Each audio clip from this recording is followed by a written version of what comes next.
Hello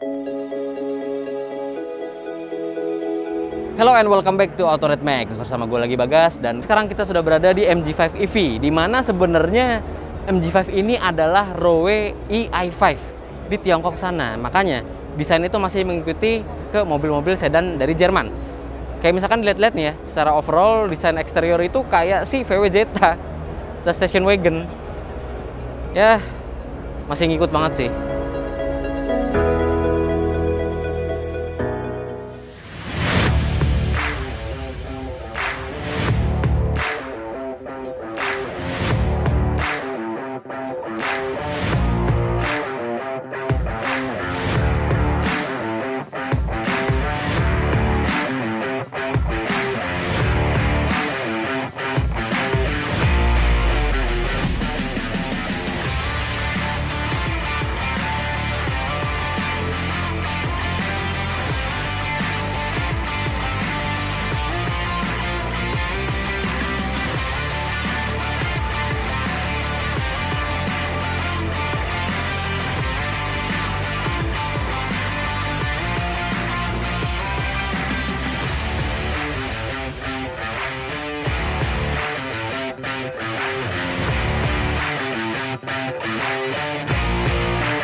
Nah, sekarang di bagian sampingnya udah kelihatan jelas nih, si MG5 EV ini berada di segmen yang benar-benar baru di Indonesia.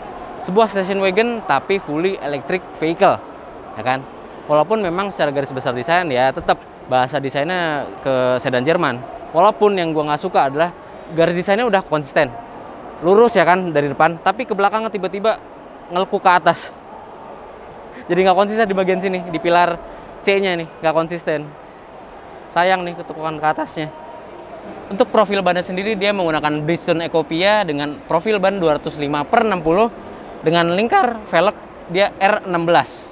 Sayang sih dia masih menggunakan warna single tone dan tidak menggunakan ring 17. Kalau misalkan pakai ring 17 dan dual tone pasti lebih cocok nih, lebih kelihatan aura station wagon nih. Nah, kita berada di bagian belakang si MG5 EV ini.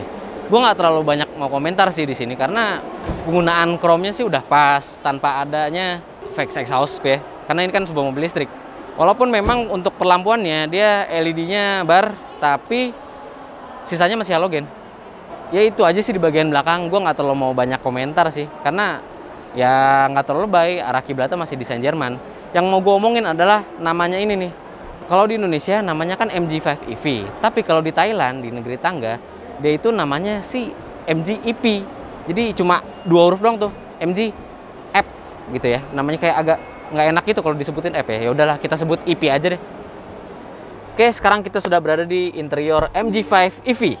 Nah, overall sih MID-nya bagus ya. Dia udah full TFT, layarnya head unit dengan user interface yang kayak si ZS facelift sih. Persis dengan ZS facelift. Dan dia sudah dilengkapi 2 USB port dengan colokan 12 volt. Lalu panel AC-nya sayang dia nggak ada heater. Walaupun enak nih di tangan. Jadi sambil nyetir bisa sambil gini, nggak perlu ngelihat. Ini tombol fisik, enaknya nggak perlu ngeraba-raba kalau tombol haptic touch doang. Nah, di sini nih bagian bagus nih. Dia konsisten tombolnya, lurus aja. Dan kalau dimainin nggak ngempleh, enak nih. Ternyata di MG5 EV ini ada tombol on off-in KERS nih. Gaya amat kayak ala-ala F1. Padahal mah ini cuma regenerative braking aja sih. Ya, kayaknya disingkat jadi KERS biar keren dan nggak memakan tempat. Terus ini tuas transmisinya dial, bentuk dial puter-puter, sudah electric parking brake dengan auto hold. Detailnya bagus nih karet dalam sini, tapi ini ngempleh lagi konsol tengahnya nih. Ya walaupun di dalam sini udah ada peredamnya ya.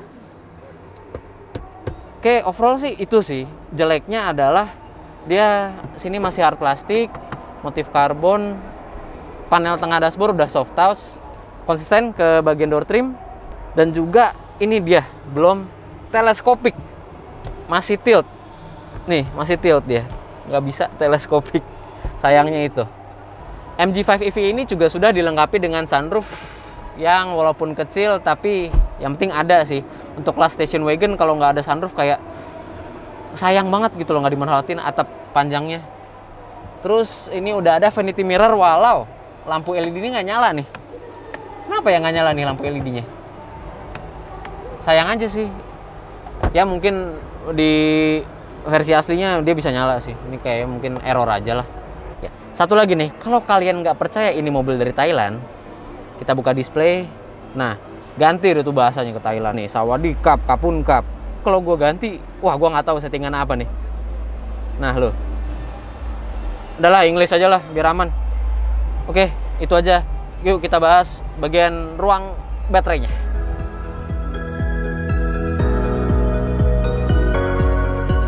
Oke, sekarang kita masuk ke spesifikasi baterainya. Dia menggunakan 50,3 kWh dengan range 380 km lewat siklus NEDC ya. Baterai ini mengeluarkan output sebesar 160 horsepower dengan torsi 260 Nm. Jadi outputnya itu setara dengan mesin bensin 2,5 NA ya. 0 ke 100 hanya dalam 8,8 detik saja, tapi mobil ini dibatasi kecepatannya hanya 185 km per jam.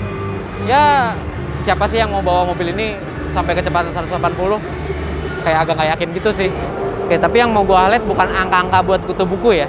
Yang mau gue highlight adalah kelihatannya ruang baterainya ini atau ruang dinamonya ya, itu celong banget. Sebenarnya ini tuh dia ada partisinya, docking partisinya nih. Jadi ntar sama MG kalau masuk ke Indonesia ya, kalau jadi masuk ke Indonesia dia bakal dipasangin tempat covernya gitu buat nutupin celongnya ini gitu. Untuk MG5 EV harga di Thailandnya itu berkisar di antara 462 jutaan rupiah. Sementara kalau kalian mau menambahkan paket dengan home charger, dia tambah 21 juta rupiah. Tapi kalau masuk sini ya, gue denger-denger sih angkanya mobil ini bakal masuk di antara range harga 400 jutaan sih. Oke, sekian review singkat dari kami soal MG5 GT dan MG5 EV. Ya sayangnya kita hanya bisa melakukan review singkat karena mobil ini masih belum masuk ke Indonesia secara resmi. Tapi denger-denger ya, kuartal pertama MG bakal memasukkan si MG5 EV dan MG5 GT ke Indonesia nih secara resmi. Dengan harga untuk MG5 EV dia 400 jutaan rupiah saja, sementara untuk MG5 GT dia dibanderol ya kira-kira di bawah 500 jutaan rupiah saja. So, itu dia review singkat dari kami. Jangan lupa klik like, subscribe, dan juga tekan tombol loncengnya untuk mengikuti video-video kita di Gias 2021. Gua Bagas Satrio, pamit undur diri.